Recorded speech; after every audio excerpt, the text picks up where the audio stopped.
कुरान पाक की वो वाहिद औरत जिसके बारे में रब्बे कायनात ने दो टोक लफ्जों में फरमा दिया कि वो जहन्नम में दाखिल होगी। एक ऐसी औरत जिसकी शर पसंदी और नफरत देखकर शायद शैतान भी दंग रह गया हो।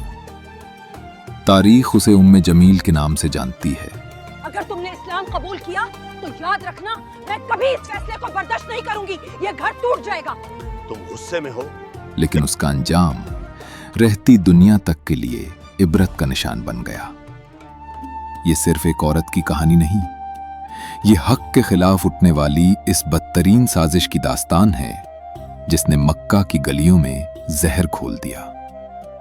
वो अमीर थी, वो ताकतवर थी, वो कुरैश के सबसे मुअज़्ज़ज़ कबीले बनु उमैया की बेटी थी। आज 5000 सोने के सिक्कों का मुनाफा हुआ है। मेरा भी यही हाल है। हर्ब बिन उमैया की ये मगरूर बेटी बचपन से ही तकब्बुर और हसद की आग में जलती थी। जब उसकी शादी अबू लहब से हुई तो मक्का के दो सबसे बड़े दौलतमंद और ताकतवर शरपसंद एक हो गए। उम्मे जमील की जबान किसी जहरीले खंजर से कम न थी। वो सिर्फ अबू लहब की बीवी नहीं थी, वो उसके अंदर लगी हुई नफरत की आग को हवा देने वाली एक ऐसी चिंगारी थी जिसने अपने शौहर को ईमान लाने से रोकने के लिए अपनी पूरी ताकत झोंक दी। लेकिन फिर मक्का की फजाओं में एक ऐसी सदा गूंजी जिसने उम्मे जमील के गुरूर के महल हिला दिए।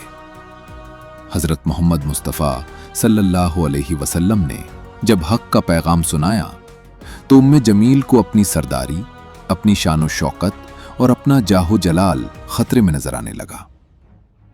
उसने सोचा कि अगर इस्लाम फैल गया तो इसका तकब्बुर खाक में मिल जाएगा। और फिर शुरू हुई वो जंग जो आज भी इस्लाम के दुश्मनों का खासा है। उम्मे जमील ने वो तमाम हथकंडे इस्तेमाल किए जो आज के दौर में प्रोपेगेंडा कहलाते हैं। उसने मक्का की औरतों के दरमियान बैठकर अफवाहें फैलाना शुरू की।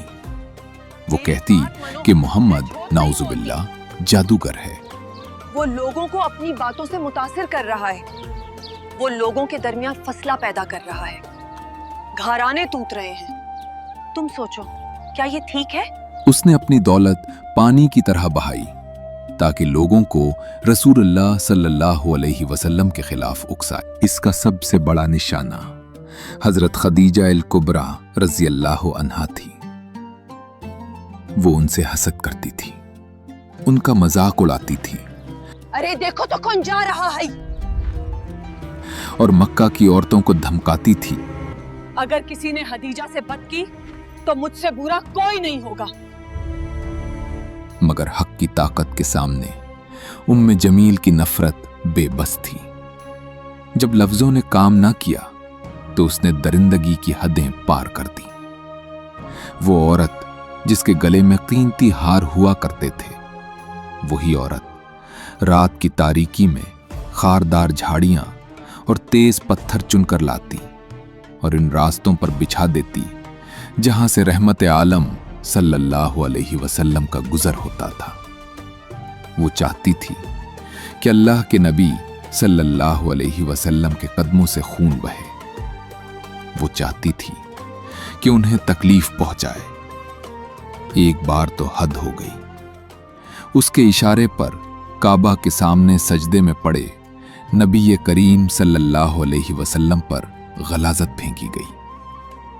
उसकी बदसूरती की कोई इंतहा न थी। फिर वो लम्हा आया जब अर्शे इलाही से फैसला सादिर हुआ।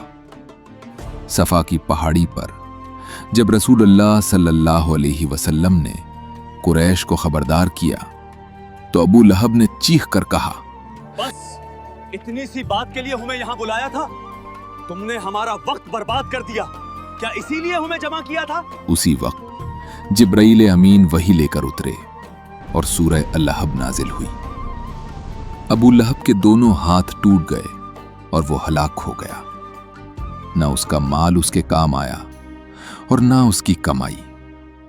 वो अनकरीब भड़कती हुई आग में जाएगा और उसकी बीवी भी जो ईंधन उठाने वाली है।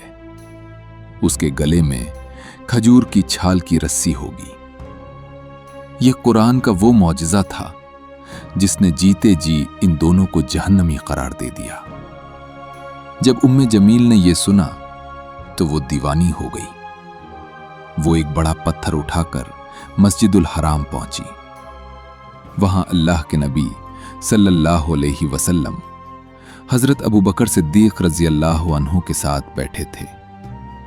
उम्मे जमील वहां पहुंची, लेकिन कुदरत का करिश्मा देखिए कि अल्लाह ने उसकी आंखों पर पर्दा डाल दिया। उसे हजरत अबू बकर तो नजर आ रहे थे, लेकिन उनके पहलू में बैठे सैयदुल अंबिया सल्लल्लाहु अलैहि वसल्लम नजर ना आए। वो गुस्से में चलाई तुम्हारा दोस्त कि कहाँ तुम्हारा है? दोस्त कहां है? मैं उसका सर कुचलने आई हूं। वो वहां से नाकाम लौट गई, लेकिन उसे खबर न थी कि उसकी मौत उसका ताक़ुब कर रही है। फिर अंजाम का वक्त आया। वो अबू लहब, जो अपनी ताकत पर नाज करता था, एक ऐसी मुहलिक और बदबूदार बीमारी में मुब्तला हुआ कि उसके अपने बेटों ने भी उसे छोड़ दिया। वो तड़प तड़प कर मरा। उसकी लाश सड़ गई और उसे पत्थरों के नीचे दबा दिया गया। और उम्मे जमील, रिवायात कहती हैं कि एक दिन वो वही झाड़ियां और लकड़ियां उठाए जा रही थीं जो वो मुसलमानों को तकलीफ देने के लिए जमा करती थी। थक कर वो एक पत्थर पर बैठी। वही रस्सी जो उसके गले में थी, वहीं किसी तरह उसका दम घुटने का सबब बनी। बाज कहते हैं कि वो एक भारी पत्थर के नीचे आकर कुचली गई। वही रस्सी, वही लकड़ियां और वही मौत जो सूरत अल-लहब में बयान हुई थी, वो हर्फ बहर्फ सच साबित हुई। उम्मे जमील का किस्सा आज भी पुकार पुकार कर कह रहा है कि हक को मिटाने वाले खुद मिट जाते हैं, लेकिन हक का नूर कभी मद्धम नहीं होता। ए अल्लाह, हमें गुरूर, हसद और नफरत की आग से बचा और हमें सिराते मुस्तकीम पर कायम रख। आमीन।